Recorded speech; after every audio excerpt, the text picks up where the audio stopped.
Hey guys, what's up? It's me, Jonathan, and welcome back to Money Talks, where we want to have a conversation about money and meet you where you are financially so that you're able to stick to your budget, manage to pay off your debt, and begin to save so that you can invest on your path to building wealth. If this is your first time joining me here on the channel, go ahead and hit that subscribe button and go ahead and give this video a thumbs up. Today, I'm going to provide you a little bit of a stimulus update just to get you through the weekend.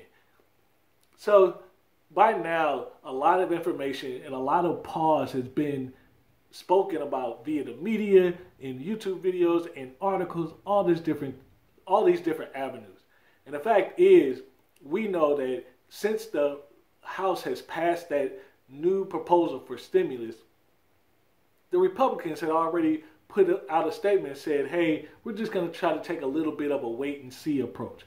Well, while they were waiting and seeing, if that's a word, seeing, well, while they were actually waiting to see what was actually going to happen, some information actually has come along. So by now, a big reason for them putting a pause on this moving forward with the new stimulus is the fact of they want to really see what type of effect the CARES Act really did have on the economy. And usually when you make an investment and you're trying to repair something, it kind of makes sense a little bit to, okay, let me see if the solution that we thought we had actually worked. But without even going too deep in this scenario, we knew, hey, more people were losing their jobs, more people were going without food.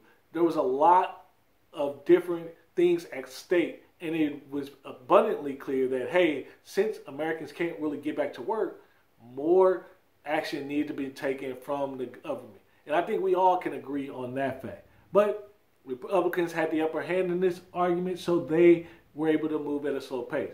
Well, now more reports are showing that, hey, the CARES Act didn't have the intended impact. And going even further, Mitch McConnell, you might hear his name a lot in the coming weeks because he is kind of the Senator Pelosi for the Republicans. He's kind of the lead man.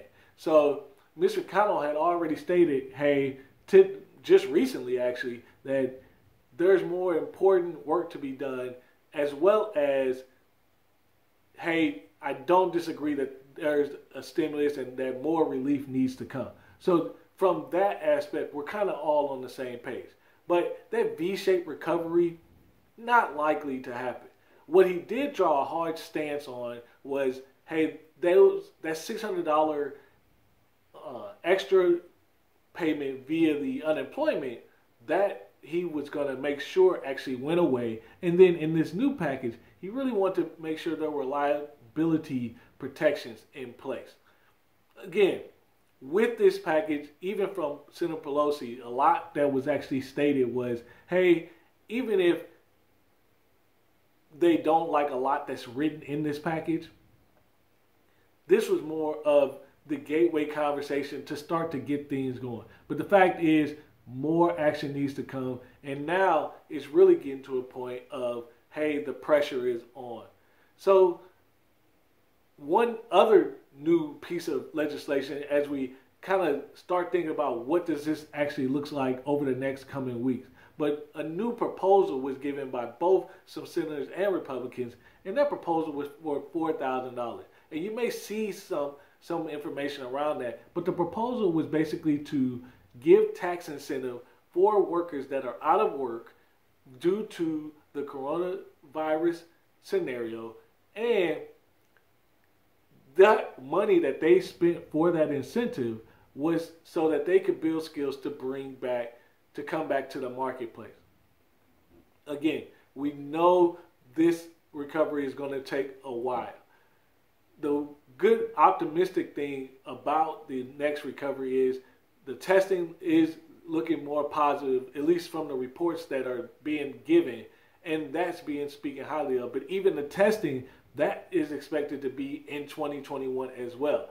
A full recovery, or the positive of the recovery, is expected at the end of 2021. So when you think about, okay, are we going to suffer all the way through that time? That's where the action and that's where the pressure from the government is really needed at this point because more action has to be taken. And likely legislation and conversation around that, though the Senate had already kind of stated, oh, well, we don't know when we're going to get back in office to vote and things of that nature.